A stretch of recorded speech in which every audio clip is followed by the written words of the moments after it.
Bonjour à tous, à nouveau des recrutements dans le coup de main pour l'emploi ce matin, des recrutements dans un secteur qui à la fois est connu et peut-être un peu méconnu dans ses perspectives notamment d'évolution et le volume de ces besoins de recrutement. Nous accueillons Anne Barraud, directrice générale du groupe Exponence, j'espère que je prononce bien, Bonjour, pour des oui. perspectives de recrutement en 2023 assez importantes. Anne Barraud, bonjour. Bonjour. Alors est-ce que vous pouvez nous en dire plus par rapport à vos besoins de recrutement sur ces métiers de la comptabilité et de la finance?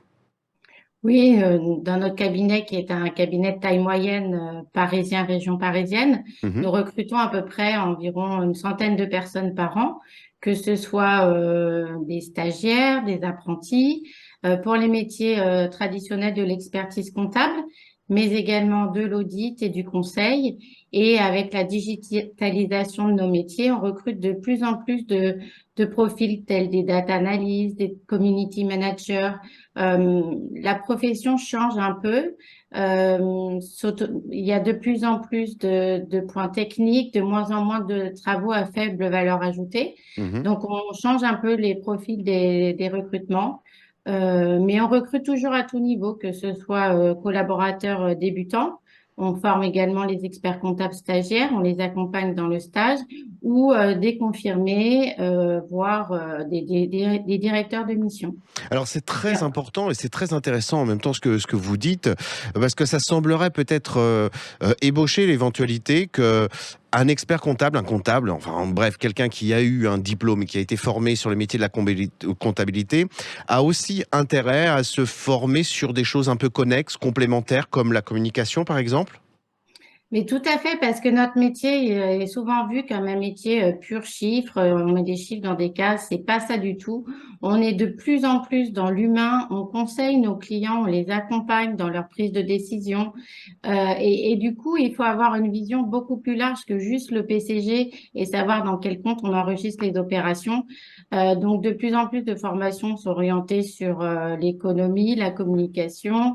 Il y a tous les volets contrôle de gestion et aussi le volet informatique, bien maîtriser les outils qui Bien nous sûr. permettent d'utiliser les datas, d'en tirer sens au-delà d'un simple bilan à remonter tous les ans au Trésor. Alors, est-ce que vous avez l'impression que vos métiers sont suffisamment connus? Est-ce que justement, pour rebondir sur ce que vous venez de dire à l'instant, est-ce qu'ils ne pâtissent pas d'une image un peu rugueuse, au-delà de la méconnaissance? Ah, tout à fait, malheureusement. Ouais. Et du coup, c'est un métier où il est un peu compliqué de recruter. En cabinet, c'est assez tendu en ce moment, alors même que c'est un métier qui est très riche, qui apporte beaucoup et dans lequel on peut choisir de se spécialiser.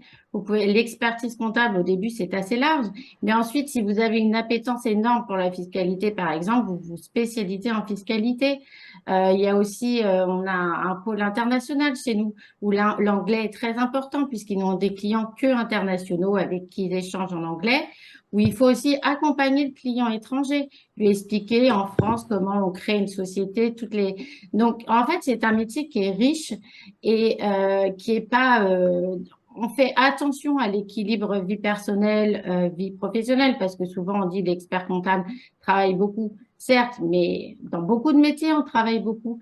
Et on fait un effort pour équilibrer ça. Il y a du télétravail qui est mis en place chez nous, Oui, bien de sûr. façon à ce que la vie personnelle soit également présente, De belles tout en ayant perspectives. un intérêt fort au métier.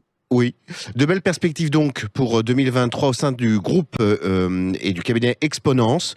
Anne Barraud, je vous remercie beaucoup. On refranchira immanquablement les portes de votre cabinet pour y découvrir peut-être certains de vos collaborateurs et donc Avec étayer plaisir. votre propos d'aujourd'hui sur l'aspect beaucoup moins rugueux qu'on ne pourrait l'imaginer des métiers de la finance et de la comptabilité. Je vous souhaite dans l'intervalle une très très bonne journée. Merci Bonne beaucoup. journée, au revoir. Merci, au revoir.